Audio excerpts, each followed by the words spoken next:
Hello everyone and good afternoon সবাইকার। আজকে আমি প্রচণ্ড এক্সাইটেড, তার সাথে সাথে অনেক কাজ আছে বিকজ দুদিন পর আমার অ্যানিভার্সারি। আগে লাঞ্চ করে নিই, মা বানিয়েছে শীষ পালং, আলু পোস্ত, বেগুন পোস্ত আর লাউ দিয়ে ডাল, কারণ আজ হলো ভেজ। আর তারপরে ভেবেছি একটা আরবান কাম্পানি থেকে কোরিয়ান গ্লাস ফেশিয়াল করব। তার জন্য বোন প্রথমে আনবক্স করেছে বক্সটার কী কী আছে, ইঞ্জেকশনটা কেন আছে আমি জানি না, তো ফেশিয়াল করার পরও কোথায় ইউজ আছে সেটাও জানি না। তো তারপরে ফাইনালি ফেশিয়ালটা করে তোমরা তো প্রথমেই দেখেছো স্কিন, আর এখন দেখো আমার তো দেখেই মনে হচ্ছে খুবই গ্লো দিচ্ছে। সবাই বলছিল, তোমরাও জানিও রেড জুসটা সকালবেলা খেতে পারিনি, তাই দুপুরবেলায় খেলাম আর কি।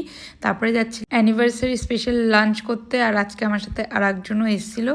অ্যান্ড ফাইনালি চলে এসেছিলাম এই বাড়িতে। আর এটা হলো এখন আমার একদম আমার সাইডের বেস্ট কর্নার, জারবেরাগুলো এই বাড়িতেই হয়েছে।